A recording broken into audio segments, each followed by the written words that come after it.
মহাভারত, গীতা আর আমি চিরকাল বলা হয় কর্ম করো, কর্ম করতে থাকো।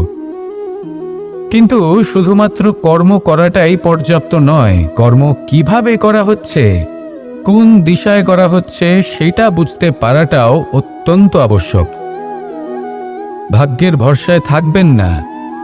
ভাগ্যের দ্বার যদি বন্ধ থাকে তাহলে নিজের কর্ম দ্বারা আপনি সেই দ্বার খুলে দিতে পারেন। এবার আপনার পথে যদি কোনো বড় পাহাড় চলে আসে তাহলে আপনি কি করবেন? ভাগ্যের ভরসায় বসে থেকে হাহাকার করলে তো হবে না। ভাববেন যে আমার ভাগ্যে এটা লেখা আছে তাই এই সমস্যা নিজে থেকেই পথ থেকে সরে যাবে। না, আপনাকে কর্ম করতে হবে।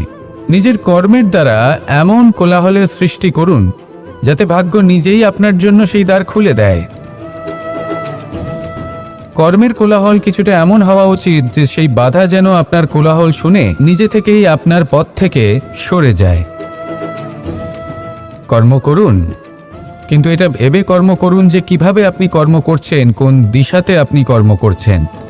দিশাহীনভাবে আপনি যতই কর্ম করুন না কেন কোনো লাভ হবে না, কখনো সৌভাগ্য লাভ করতে পারবেন না।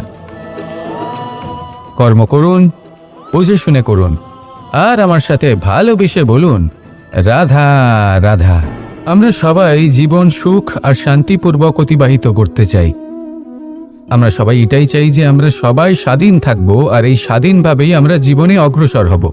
আর যখন কোনো ব্যক্তি আমাদের এইসব কিছু করতে বাধা দেন তখন আমরা তার উপর রুষ্ট হই।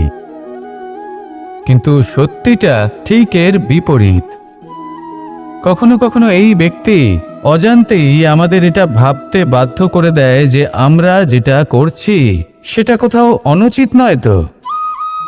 জীবনে অগ্রসর হতে হতে, সুখ খুঁজতে খুঁজতে, স্বাধীনতা খুঁজতে খুঁজতে আমরা অনুচিত কিছু করছি না তো। এটা বোঝা অত্যন্ত প্রয়োজনীয়। আর এটাই আমরা বুঝবো একটা উদাহরণ দ্বারা। কখনো কোনো উপবনে যাবেন আর গিয়ে ওখানকার মালিকে দেখবেন কি করে। কিছু সময় অন্তর ও ঘাস আর আগাছা কেটে পরিষ্কার করে। আর এরকমটা কেন করে? সে নিজেই তা রোপণ করে, নিজেই পরিশ্রম করে, আর তারপর নিজের পরিশ্রমকে কেটে ফেলার কি অর্থ হতে পারে? এরকমটা সে কেন করে? এরকম সে করে যাতে ঘাস এবং চারা সবাইকে নিয়ন্ত্রণে রাখতে পারে, আর সেই উপবনকে সে সুন্দর এবং মনোগ্রাহী করে রাখতে পারে। এটাই হলো ওর উদ্দেশ্য। এবার ভাবুন যে সেই ব্যক্তি আপনার জীবনে সেই কাজটাই করছে। আপনার জীবনে সে মালি হয়ে আসে আর কোনো শুল্ক ছাড়াই আপনাকে সে আরো উত্তম ব্যক্তি করে তুলছে। তাই মনে মনে ওনার প্রতি কৃতজ্ঞ থাকুন, আর আমার সাথে ভালোবেসে বলুন রাধা রাধা। আমাদের জীবন হলো একটি যাত্রাপথ, একটি প্রতিযোগিতা। আর এই প্রতিযোগিতায় এগিয়ে থাকার জন্য, জয়লাভ করার জন্য আমরা সবাই কোনো না কোনো সাহায্য খুঁজি। কেউ ঈশ্বরের শরণে যান, কেউ গুরুর কাছে যান, কেউ মাতা পিতার কাছে যান, আবার কেউ যোগ্য বন্ধু নির্বাচন করে নেন। আর হ্যাঁ, এনারা সবাই আপনাকে জীবনে অগ্রসর হওয়ার পথে সাহায্য করতে পারেন। কিন্তু এমন একজন ব্যক্তি আছেন এই সংসারে যিনি এই সংসারে আপনাকে সবার আগে নিয়ে যেতে পারেন। আর সেই ব্যক্তি হলেন স্বয়ং আপনি, আর কেউ নয়। অর্থাৎ আপনি যদি চেষ্টা করেন, পরিশ্রম করেন, তাহলে আপনার বন্ধু, আপনার বান্ধব, আপনার পরিবার, আপনার গুরু আপনাকে সাহায্য করতে পারে, আপনাকে আরো অনেক বেশি প্রদান করতে পারে। কিন্তু যদি আপনার চেতনাই না থাকে তাহলে কেউ আপনাকে এগিয়ে নিয়ে যেতে পারবে না। যেমন ছোট্ট একটা বালক যে সবেমাত্র হাঁটতে শিখছে, প্রথমে সে হামাগুড়ি দিয়ে চলতে চেষ্টা করে। তার মাতা পিতা তাকে দেখে খুব আনন্দ পান, তাকে উৎসাহও দেন। সেই ছোট বালক দাঁড়াতে চেষ্টা করে, হাঁটতে চেষ্টা করে, আবার পড়ে যায়, আবার উঠে দাঁড়ায়, আবার চেষ্টা করে, আবার পড়ে যায়। আর ভবিষ্যতে গিয়ে সে হাঁটতেও শিখে যায়, আবার দৌড়তেও শিখে যায়। এই সংসারে আপনি যে কর্মই করতে চান না কেন, যে স্বপ্নই আপনি পূর্ণ করতে চান না কেন, সেটা আরম্ভ হবে আপনাকে দিয়ে, আপনার কর্ম দ্বারা। তাই কর্ম করতে শুরু করুন। বাইরে থেকে সাহায্য পেতেই পারেন, তার সদ্ব্যবহার করুন আর আমার সাথে ভালোবেসে বলুন রাধা রাধা। ক্রোধ এ হলো এই সংসারের সব থেকে ঘাতক আবেগ। এই আবেগ আগুনের সমান। যদি কোনো ব্যক্তির মনে জাগ্রত হয় তাহলে সামনের ব্যক্তিকে ভস্ম করার আগে সেই আগুন সেই ক্রুদ্ধ ব্যক্তিকেই ভস্ম করে দেয়। সেই জন্য এই ক্রোধকে নিজের থেকে দূরে রাখা অত্যন্ত আবশ্যক। কিন্তু তার অর্থ এটা নয় যে সেই রাগের কোনো মূল্য নেই। আগে হ্যাঁ, কখনো কখনো জীবনে এই ক্রোধের বহিঃপ্রকাশ অত্যন্ত প্রয়োজনীয়। যেমন একজন ব্যক্তি, তিনি অপরাধ করেই চলেছেন, আপনি তাকে সুযোগ দিচ্ছেন কিন্তু সে কথা শুনছেন না।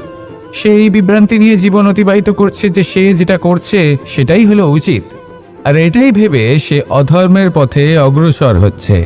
এমন একটা সময় ক্রোধের বহিঃপ্রকাশ অত্যন্ত প্রয়োজনীয়। যেমন শ্রীরাম ক্রুদ্ধ হয়েছিলেন, উনি অগ্নিবাণ সাধন করেছিলেন সাগরের প্রতি, কারণ সাগর নিজের অহংকারে মত্ত হয়ে কিছুতেই শ্রীরামকে লঙ্কা পর্যন্ত পৌঁছানোর পথ খুঁজে দিচ্ছিল না। যখন শ্রীরাম ক্রুদ্ধ হলেন তখন সাগর ওনাকে পথ দেখালো।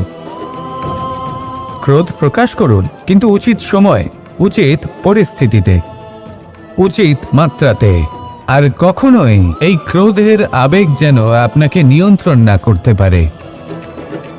আসুন আমার সাথে ভালোবেসে বলুন রাধা রাধা। প্রত্যেক মানুষ জীবনযাপন করেন, কিন্তু প্রত্যেক মানুষ বেঁচে থাকার রসদ জোগাড় করতে পারেন না। তাহলে কি করা যায়? জীবনের রসদ কিভাবে জোগাড় করা যায়? কিভাবে আমাদের চেষ্টা করে যাওয়া উচিত? আমাদের কি করা উচিত? কিছু কাজ আছে যেগুলো আপনাদের করতে হবে। সর্বপ্রথম, জীবনে যখনই কোনো সমস্যা আসবে তখন নিরপেক্ষভাবে তার সম্মুখীন হন। তা সে যে সমস্যাই হোক, সেটা সমাধান করার জন্য আপনাকে শুভ পথ নির্বাচন করতেই হবে। তারপরে যদি আপনার হাতে কখনো ক্ষমতা আসে, সেই মুহূর্তে আরও বেশি বিনম্র থাকতে হবে। আপনি ধন অর্জন করলে তখন অহংকার জাগ্রত হতে দিলে চলবে না। আপনি যদি শক্তিশালী হয়ে ওঠেন তাও অহংকার জাগ্রত হলে চলবে না।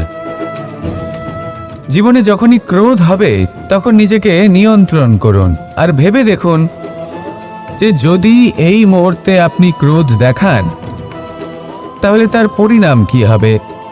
এর ফলে কি কিছু শুভ ঘটনা ঘটবে নাকি অশুভ কিছু ঘটবে? শুধু এই কটা কাজ নিজেদের জীবনে আত্মসাৎ করুন, জীবন যাপন অত্যন্ত সহজ হয়ে যাবে। আসুন আমার সাথে ভালোবেসে বলুন রাধা রাধা। এই সংসারে যদি আপনি শুভ কিছু অর্জন করতে চান তাহলে দুটি পথ আছে। প্রথম হলো ধর্ম আর দ্বিতীয় হলো কর্ম। কিছু ব্যক্তি এমন কথাও বলেন যে আমরা তো ধর্মের পথেই অগ্রসর ছিলাম, আমরা তো লক্ষ্যপ্রাপ্ত করতে পারলাম না, বরং আমাদের নিন্দা হলো। এবার এরকমটা ঠিক কেন হয়? এরকম এই কারণে হয় কারণ দেখতে গেলে ধর্ম সবসময় আমাদের এমন পথ দেখায় যেটা আমাদের একটা শুভ লক্ষ্য প্রাপ্তিতে সাহায্য করে, কিন্তু সেই লক্ষ্যে আমাদের পৌঁছতে হবে নিজেদের কর্ম দ্বারা। যদি আপনি ধর্মের পথে অগ্রসর হয়ে থাকেন তাহলে আপনাকে কর্মও করতে হবে। যদি ধর্মের পথে চলেন কিন্তু কর্ম না করেন তাহলে লক্ষ্যপ্রাপ্তি হবে না। ঠিক সেইভাবেই যদি আপনি কর্ম করতে থাকেন কিন্তু ধর্মের পথে না চলেন তাও লক্ষ্যপ্রাপ্তি হবে না। মনে রাখবেন যে ধর্ম এবং কর্ম হলো একটি মুদ্রার দুই পিঠের সমান। এদের নিজের জীবনে আত্মসাৎ করুন এবং অগ্রসর হন। এই সংসারের প্রত্যেক লক্ষ্য আপনার হবে। আসুন আমার সাথে ভালোবেসে বলুন রাধা রাধা। আমরা সবাই জীবনে কামনা করি। কেউ ধন সম্পত্তির কামনা করি, কেউ ভালোবাসার, কেউ বন্ধুদের, কেউ নাম খ্যাতি আদি ইত্যাদি। এগুলো লাভ করার জন্য আমরা চেষ্টা করতে থাকি, পরিশ্রম করতে থাকি, কিছু সময় পরে অর্জনও করে ফেলি। কিন্তু সবকিছু অর্জন করার কিছু সময় পরে এরা রুষ্ট হয়ে যান, আমাদের থেকে দূরে চলে যান বা আমাদের থেকে কেড়ে নেওয়া হয়। এমনটা কেন হয়? এমনটা এই কারণে হয় কারণ মানুষের একটা দুর্বলতা আছে। কোনো কিছুই অর্জন করার পরে আস্তে আস্তে সে তার মূল্য, তার গুরুত্ব ভুলে যায়, তার জন্য চেষ্টা করা ছেড়ে দেয়। আর এটাই হলো সবথেকে বড় সমস্যা। ঠিক যেমন কোনো ব্যক্তি যিনি ধন অর্জন করতে চান তার জন্য কঠিন পরিশ্রম করেন, হয়তো ধন অর্জন করেও ফেলেন, তারপর আস্তে আস্তে ওই ধনের মূল্য ভুলে যান, উচিতভাবে তা প্রয়োগ করেন না, আস্তে আস্তে তার ধন তার সঙ্গ ত্যাগ করে দেয়, সমস্ত পরিশ্রম ব্যর্থ হয়ে যায়। সেই জন্য মনে রাখবেন, এই সংসারে কিছু অর্জন করা অত্যন্ত কঠিন ব্যাপার, কিন্তু তার থেকেও বেশি কঠিন হলো সেটা নিজের সাথে ধরে রাখা। তাই জীবনে যখনই আপনি কিছু অর্জন করবেন তার গুরুত্বটা বুঝুন, আর তারপরে সময়ে সময়ে তার মূল্য নিজেকে স্মরণ করাতে থাকুন। কৃতজ্ঞ থাকুন যে আপনার পরিশ্রম আপনাকে এই ফল দান করেছে, আর চিরকাল পরিশ্রম করুন, তবেই আপনি যেটা লাভ করেছেন সেটা আপনার কাছে থেকে যাবে। আসুন আর আমার সাথে ভালোবেসে বলুন, রাধা রাধা। এই সংসারে আপনার সবথেকে বড় বন্ধু কে? কেউ বলবেন ছোটবেলার বন্ধুরা, কেউ বলবেন মাতা পিতা, কেউ বলবেন ঈশ্বর। এবারে বলুন যে এই সংসারে আপনার সবথেকে বড় শত্রু কে? কেউ বলবে আপনার বিরোধী, সেই ব্যক্তি যে আপনাকে হিংসে করে, বা আপনার নিজের অহংকার, আপনার কুকর্ম। আমি বলবো যে এই সংসারে আপনার সবথেকে বড় বন্ধু হলো আপনার নিজের মন। এই চঞ্চল মনকে যদি আপনি নিয়ন্ত্রণ করতে শিখতে পারেন, তাহলে এর থেকে বড় বন্ধু এই সংসারে আপনি কোথাও পাবেন না। সেখানেই যদি এই মন আপনাকে বশ করে ফেলে, তাহলে সংসারে এর থেকে বড় শত্রুও আপনি কোথাও পাবেন না। সেই জন্য এই সংসারকে নিয়ন্ত্রণ করার চেষ্টা ত্যাগ করুন। প্রথমে এই মনকে নিয়ন্ত্রণ করতে শিখে যান, তাহলে এই জীবন নিজে থেকেই সাফল্যের পথে অগ্রসর হবে। আর তখন এই মন প্রসন্ন হয়ে বলবে, রাধা রাধা। গঙ্গা ভারতের সবথেকে শক্তিশালী নদী, এমন একটি নদী যে নিজেই হলো একটি ইতিহাস। কিন্তু কখনো ভেবেছেন যে এই গঙ্গা নদীর প্রবাহ যখন গঙ্গোত্রী থেকে শুরু হয়, তখন তার উৎপত্তি কিভাবে হয়? হিমবাহ যখন গলে যায়, তখন একটি ফোঁটার জন্ম হয়, সেই ফোঁটাগুলোর সাথে আরো কিছু ফোঁটা যুক্ত হয়, তারপরে একটি ছোট ধারা উৎপন্ন হয়, সেটা বইতে থাকে। এর পরবর্তীতে আরো অনেক ধারা আরো অনেক ফোঁটার সাথে যুক্ত হয়ে যায়, আর অবশেষে একটা মহান বিশাল ধারা জন্ম নেয়, যাকে আমরা মহানদী গঙ্গা বলি। সেই জন্য এই কথা বলা হয়েছে যে একটি পাথর দিয়ে প্রাচীর বানানো যায় না। মহানদী গঙ্গা আসলে কি, যদি ভালোভাবে ভেবে দেখেন, তবে এ হলো অগুন্তি জলের ফোঁটার মিশ্রণ, যেটা আরম্ভ হয় একটি ফোঁটা দ্বারা। একটি ফোঁটা যা এদের সকলকে নিজের অন্তরে সমাহিত করে নেয় এবং এমন একটি যাত্রা শুরু করে যা পরবর্তীতে মহানদী গঙ্গার রূপ ধারণ করে। এর থেকে আমরা কি শিক্ষা পাই? এটাই যে জীবনে শুধুমাত্র পরিশ্রম এবং সমস্যার সম্মুখীন হওয়াটাই পর্যাপ্ত নয়, সেটা তো সকলকেই করতে হয়। প্রয়োজন হলো সারল্য। সারল্য দ্বারা সবাইকে নিজের অন্তরে সমাহিত করে নিতে হবে, তাদের সাথে চলতে হবে, অনেককে এক করে তুলতে হবে। এই প্রবৃত্তি যদি আপনি নিজের অন্তরে জাগ্রত করেন, তাহলে আপনিও গঙ্গার মতো মহান হয়ে উঠবেন। আসুন আমার সাথে ভালোবেসে বলুন, রাধা রাধা। এই সংসারের দুটি সবথেকে শক্তিশালী শব্দ হলো নীরবতা এবং প্রসন্নতা। এই দুটি সবথেকে বেশি কঠিনও। এবার আপনি বলবেন, এতে কঠিনের কি আছে? না, ক্ষেত্র বিশেষে নিজে নীরব থাকা হলো অত্যন্ত কঠিন, আর তার থেকেও বেশি কঠিন হলো বিকট পরিস্থিতিতে নিজেকে প্রসন্ন রাখা। কিন্তু যদি আপনি এটা শিখে যান, তাহলে এই নীরবতাই আপনাকে জীবনে অনেক বড় বড় সমস্যার হাত থেকে বাঁচাবে। এই প্রসন্নতা আপনাকে বিকটতর পরিস্থিতি থেকে বেরিয়ে আসতে শক্তি যোগাবে। তাই এই গুণ আত্মসাৎ করুন আর আমার সাথে ভালোবেসে বলুন, রাধা রাধা। মানুষ নিজের জীবনে সবকিছু লাভ করতে পারেন, সম্পত্তি, সাফল্য, সুখ, স্বাচ্ছন্দ্য, কিন্তু তারপরেও তার মনে একটি ভয় থেকে যায় যে কখনো যেন এমন কিছু না হয় যেটা ওকে এসে ভেঙে দেবে, তার অন্তর্মনকে ভেঙে দেবে, তার আত্মাকে ভেঙে দেবে। কিন্তু সত্যি কথা বলতে, কিছু ভাঙলেও তাতে ভয় পাওয়ার কোনো প্রয়োজন নেই। ভাঙার পরেই কিন্তু নতুন নির্মাণ হয়। এটাই তো প্রকৃতি আমাদের শেখায়। এই দেখুন না, যখন এই মেঘ বিভাজিত হয়, ভেঙে পড়ে, তবেই তো বর্ষা আসে, আর বর্ষার পরেই এই মাটির সিঞ্চন হয়। একটি বীজ সেটা ভাঙার পরে তবেই সেখান থেকে সে অঙ্কুরিত হয়। তাই ভেঙে পড়ার কথা শুনে ভেঙে পড়বেন না। তারপর যেসব নির্মাণ হতে চলেছে তার উপর মনোনিবেশ করুন।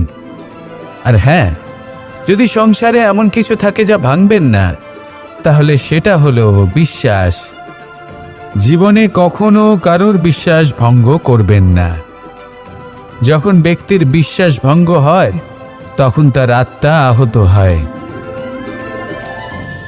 আসুন আমার সাথে ভালোবেসে বলুন, রাধা রাধা। এই ফুল কি সুন্দর হয়, তাই না? মন মোহিত করে দেবার মতো রং, সুগন্ধ, আর এতটাই কোমল হয় যে খুব সহজেই আপনি একে পিষে দিতে পারেন।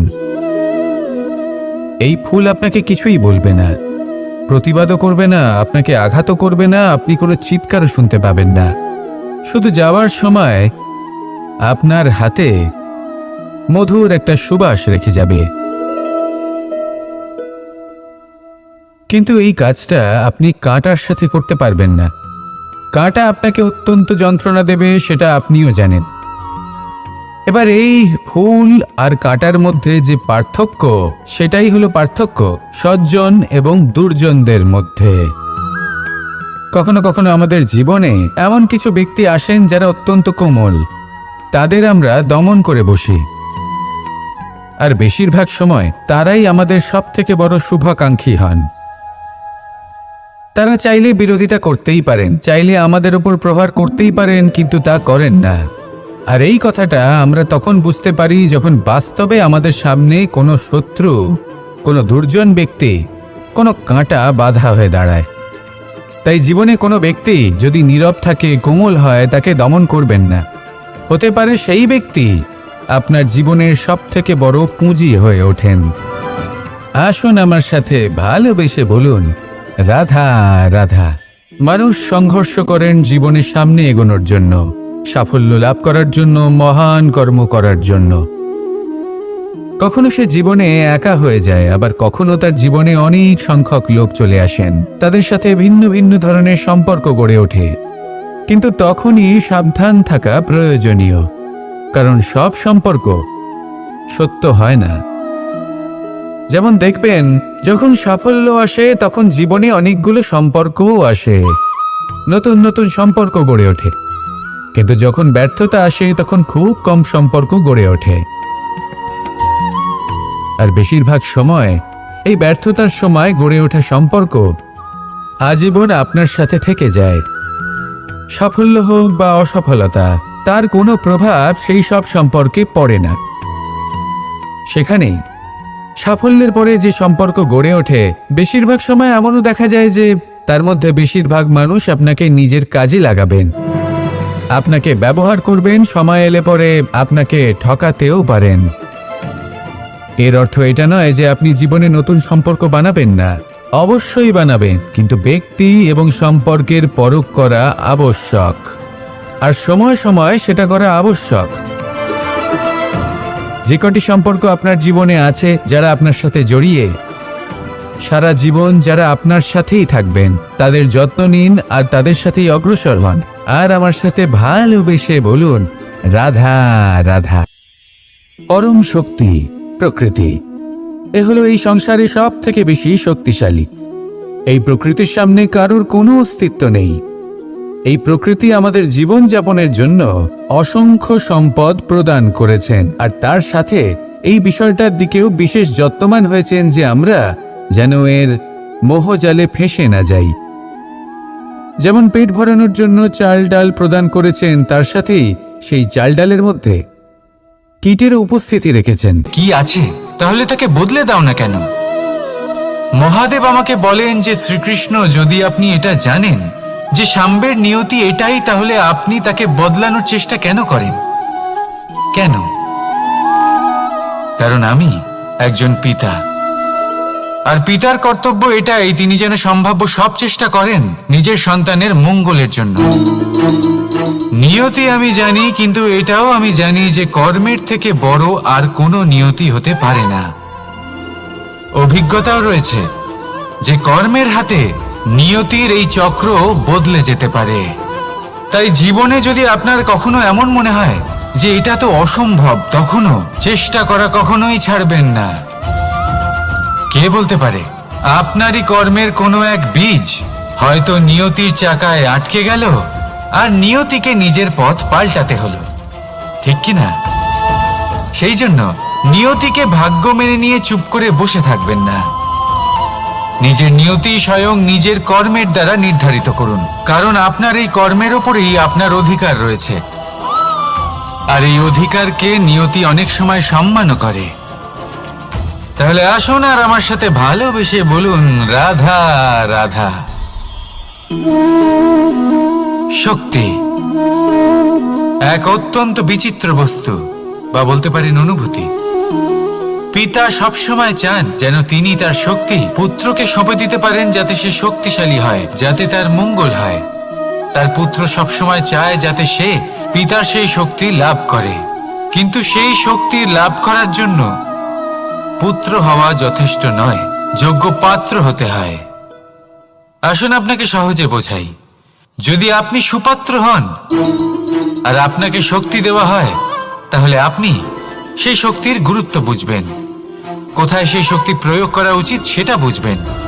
আর এটা যেহেতু অর্জন করা শক্তি হবে, সেই শক্তির অপব্যবহার হবে না। কিন্তু যদি এই আপনি কুপাত্র হন আর যদি আপনাকে এই শক্তি দেওয়া হয়, তাহলে কি হবে? দেখতে গেলে এই শক্তি আপনি দান হিসেবে পেয়েছেন, তাই না আপনি এই শক্তির গুরুত্ব বুঝবেন, আর না এর প্রয়োগ আপনি জানবেন। তার অপব্যবহার হওয়া সুনিশ্চিত। তাই যদি আপনি কোনো শক্তি অর্জন করতে চান, তাহলে আগে তার যোগ্য হয়ে উঠুন। পুত্র নয়, পাত্র হয়ে উঠুন। আর আমার সাথে ভালোবেসে বলুন, রাধা রাধা। কথায় আছে, প্রত্যেক পুত্র তার পিতার প্রতিচ্ছবি হয়, আর সমস্ত প্রতিচ্ছবি চায় যেন সে তার অস্তিত্ব প্রাপ্ত করতে পারে। পুত্র চায় সে যেন তার পিতার মতো হয়, বা কখনো কখনো তার থেকেও শ্রেষ্ঠ হয়। সেটা কোনো অনুচিত ব্যাপার নয়। অনুচিত তখন হয় যখন পুত্র নিজের পিতার মতো হবার স্বপ্ন পূরণ করতে গিয়ে বা তার থেকেও শ্রেষ্ঠ হওয়ার স্বপ্ন পূরণে অনুচিত পথের আশ্রয় নেয়। কারণ তারপরে সে তার পিতার গুণগুলি আত্মসাৎ করতে চায় না। সে শুধুই এটা চায় যে সংসারের চোখে যেন আমি শ্রেষ্ঠ প্রমাণিত হই। এটা অনুচিত। সংসারে এমন অনেক মানুষ আছেন যারা এই কারণে শ্রেষ্ঠ হওয়ার চেষ্টা করেন যাতে তার পরিবারের তার পিতার সম্মান বৃদ্ধি পায়। এমনও মানুষ থাকেন, আর এটাই হলো পার্থক্য উদ্দেশ্যের।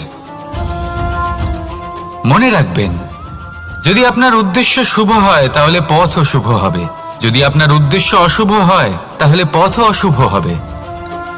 তাহলে নিজের পিতার মতো হবার চেষ্টা অবশ্যই করুন, তার থেকেও শ্রেষ্ঠ হওয়ার চেষ্টা অবশ্যই করুন, কিন্তু মনে রাখবেন আপনার সংকল্প আর আপনার উদ্দেশ্য এই দুই শুভ হওয়া উচিত। তাহলে আসুন আর আমার সাথে ভালোবেসে বলুন, রাধা রাধা। শক্তি শক্তি অর্জন করা এতটা কঠিন নয় যতটা শক্তি লাভ করার পরে সেই শক্তি সামলানো কঠিন হয়। কারণ যেই মানুষ শক্তি লাভ করে তার মনে গর্ববোধ জন্মায়, জন্মায় অহংকার, জন্মায় জেদ। তাই শক্তি প্রাপ্ত করার সাথে বিনম্র থাকাও অত্যন্ত আবশ্যক। আর এটা আমাদের শেখা উচিত বৃক্ষের থেকে। বৃক্ষ যা আমাদের ফল দেয়, বৃক্ষ যা যত ফল দেয় ততটাই ঝুঁকে যায়। আমরা পাথর মারি ওই বৃক্ষের থেকে ফল প্রাপ্ত করার জন্য। সেই পাথরের মার সহ্য করেও বৃক্ষ আমাদের ফল দেয়। কোনো গর্ববোধ নেই, কোনো অহংকার বোধ নেই, আর সেই জন্য এই বৃক্ষের পুজো করা হয়। এটাই হলো মাহাত্ম্য শক্তির সাথে বিনম্রতার। যদি এই শক্তি সৃজন করে থাকে, সাহায্য করে থাকে, সম্বল হয়ে থাকে, তবেই সেই শক্তি উপযুক্ত। আর নয়তো সেই শক্তি একদিন আপনাকে আসক্ত অবশ্যই করবে। তাহলে শক্তি অবশ্যই অর্জন করুন, কিন্তু তার সাথে সেই শক্তি সামলানোর মতো বিবেকও আপনাকে অবশ্যই জাগ্রত করতে হবে। তাহলে আসুন আমার সাথে ভালোবেসে বলুন, রাধা রাধা। অহংকার অত্যন্ত বলশালী হয়। এই অহংকার মানুষকে কখনো নত হতে দেয় না। অদ্ভুত ব্যাপার, এই অহংকার যা মানুষকে কখনো নত হতে দেয় না, সেটাই তার পতনের কারণও হয়ে দাঁড়ায়। যেখানে মানুষ এটা ভাবতে শুরু করে যে শুধুমাত্র সেই যোগ্য, সেখান থেকেই তার পতনের আরম্ভ। ঠিক কিনা? দেখুন, যদি কোনো মানুষ এটা ভাবে যে আমি এই সব কিছু করতে পারি, তাহলে তা হলো বিশ্বাস। কিন্তু যদি সে এটা ভাবতে থাকে যে শুধুমাত্র আমি এই কাজ করতে পারি, তাহলে তা হলো সেই ব্যক্তির অহংকার। আর এটা আপনাকে বিনাশের দিকে অবশ্যই নিয়ে যাবে। মনে রাখবেন, যখন আমি আর শুধুমাত্র এই দুই এক হয়ে যায়, সেখান থেকে আপনার পতনের সূত্রপাত হবেই। তাই আপনি কখনোই এই অহংকারের চক্রব্যূহে ফেঁসে যাবেন না। বিশ্বাস রাখুন নিজের ওপর এবং অন্যের ওপরও। আর মনে রাখবেন, বিশ্বাসের মধ্যে বিশ্বের প্রত্যেকটা বস্তু বসবাস করে। তাই এই অহংকারকে ত্যাগ করে ফেলুন আর আত্মবিশ্বাসের ওপর মনোসংযোগ করুন। আর আমার সাথে ভালোবেসে বলুন, রাধা রাধা। মানুষ নিজের জীবনে ঈশ্বরকে খুব মান্য করে। ওনার জন্য কি না করে, ভিন্ন ভিন্ন নামে তাকে স্মরণ করে, তাকে পুজো করে, তার আরাধনা করে। সে জানে যে ঈশ্বর তাকে শক্তি অবশ্যই দেবেন, তাকে সাহায্য অবশ্যই করবেন।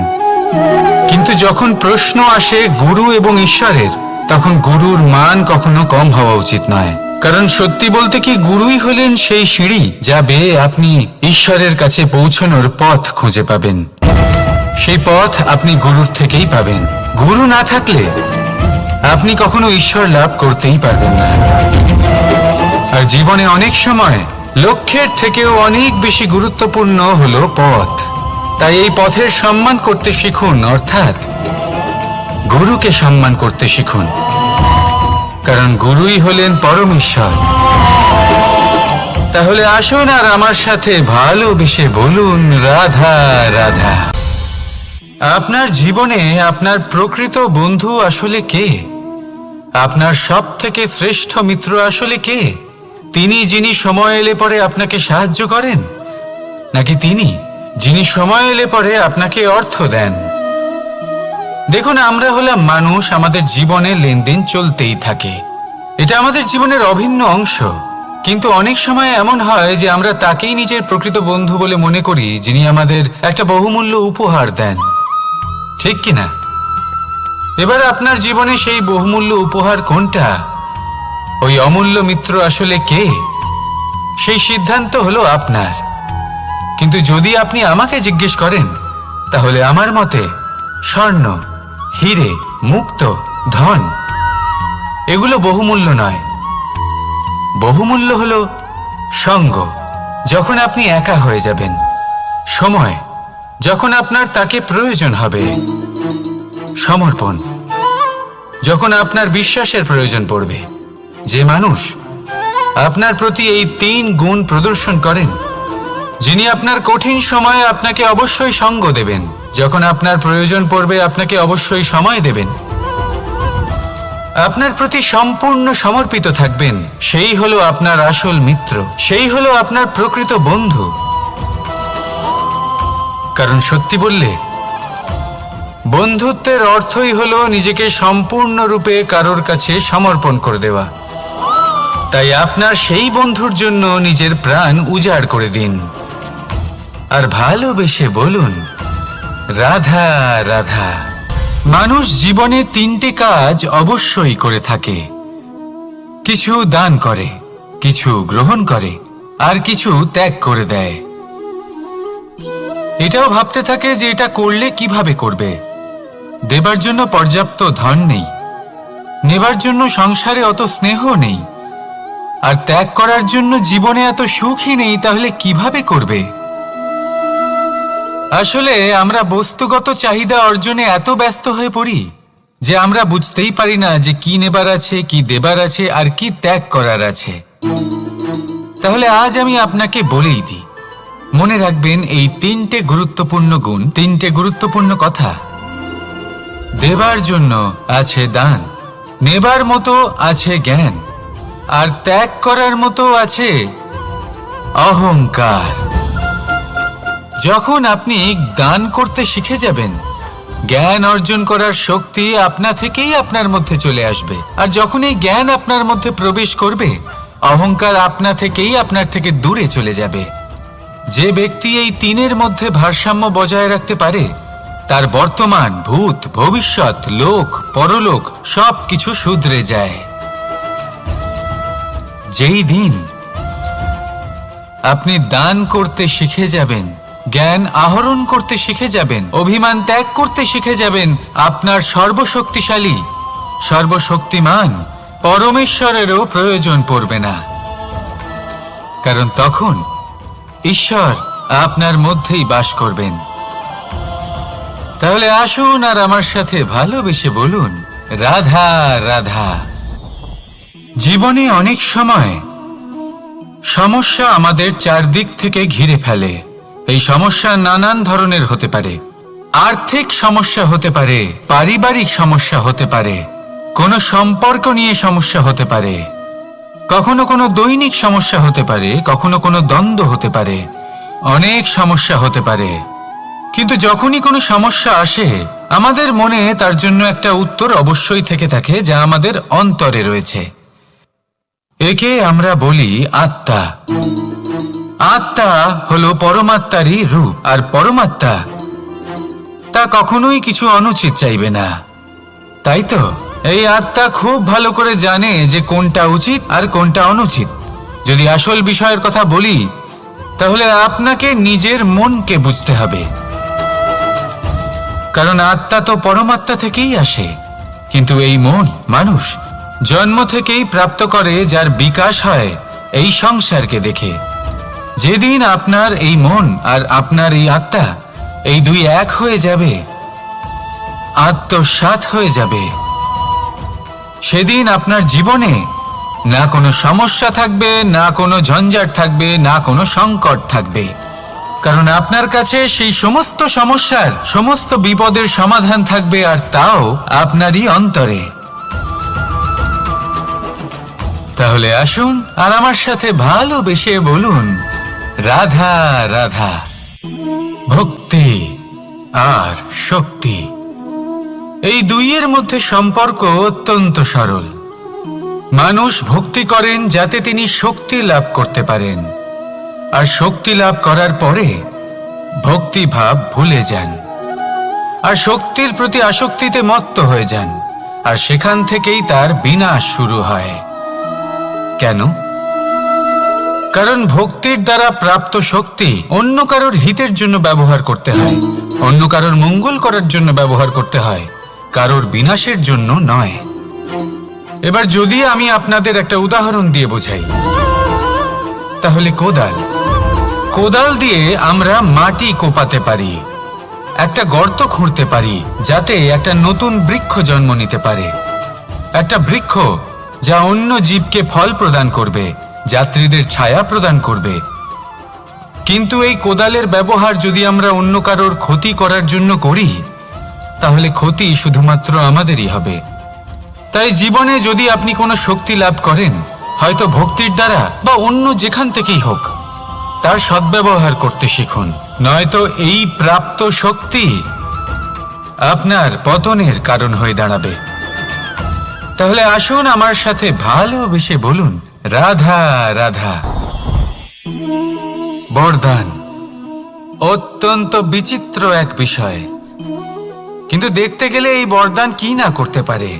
এক দরিদ্রকে রাজা বানিয়ে দিতে পারে, একজন দুর্বলকে এই সংসারের সব থেকে শক্তিশালী ব্যক্তি বানিয়ে দিতে পারে। কিন্তু আমরা ভুলে যাই এক অত্যন্ত গুরুত্বপূর্ণ কথা। বরদান এই শব্দের শেষে দান লুকিয়ে রয়েছে। এই দান কথাটা অত্যন্ত গুরুত্বপূর্ণ। আমাদের মনে রাখা উচিত এই বরদান আমরা দানে পেয়েছি, আর তাই তার সম্মান করা উচিত, কখনোই অহংকার করা নয়। আর যে ব্যক্তি বরদান পেয়ে অহংকার করেন তার যা ক্ষতি হয় তা হলো এই বরদান তার থেকে কেড়ে নেওয়া হয়। বর অর্থাৎ শ্রেষ্ঠ, অর্থাৎ বরদানের অর্থ হলো একটা শ্রেষ্ঠ দান, এবং তার ব্যবহার যদি আপনি কারোর ক্ষতি করার জন্য করেন তাহলে ক্ষতি শুধুই আপনার হবে। তাহলে এই বরদানের সম্মান করুন, উচিত পথে চলুন, আর উচিত উদ্দেশ্য নিয়ে এর ব্যবহার করুন, সব কিছু ভালোই হবে। তাহলে আসুন আর আমার সাথে ভালোবেসে বলুন, রাধা রাধা। পিতা আর পুত্রের সম্পর্ক অত্যন্ত মধুর হয়ে থাকে। পিতা স্বপ্ন দেখেন, তাকে পূর্ণ করার সকল সম্ভাব্য চেষ্টা করেন, কিন্তু তাও অনেক সময় ওনার স্বপ্ন অপূর্ণ থেকে যায়। তখন পিতা ভাবেন যে স্বপ্ন উনি পূর্ণ করতে পারেননি ওনার সন্তান তা অবশ্যই পূরণ করবে। যে স্থানে উনি কখনো পৌঁছতে পারেননি সেই স্থানে ওনার পুত্র অবশ্যই পৌঁছবে। পিতা নিজের সন্তানের ভবিষ্যৎ নিয়ে সেই স্বপ্ন দেখেন, আর যখন সেই সন্তান সামনে এগোতে থাকে তখন তার দুঃখ হয় না, বরং গর্ব হয়। ওনার ভালো লাগে এটা দেখে যে ওনার সন্তান অনেক উন্নতি করছে। কিন্তু যখন সন্তান নিজের অভিভাবকের শক্তি দেখে, তার যশ দেখে হিংসা করতে থাকে, সমস্যা সেইখানেই শুরু হয়।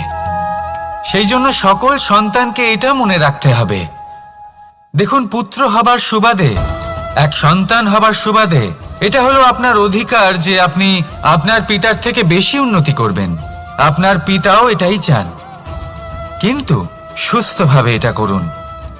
একটা রেখা টেনে নিন যাতে আপনি তাতে এগোতে পারেন আর আপনার পিতার তাতে গর্ববোধ হয়, আর সেই বিষয়ে দুঃখ না হয় যে আমার সন্তান আমাকেই ছোট করার চেষ্টা করছে। ইতিহাস সাক্ষী রয়েছে, যে মানুষ অন্য কাউকে ছোট করার চেষ্টা করেছেন সেই মানুষই ছোট হয়ে গেছেন। আর আমার মনে হয় না আপনি এটা চান, কারণ কোনো একদিন আপনিও কারোর পিতা হবেন। আসুন আমার সাথে ভালোবেসে বলুন, রাধা রাধা।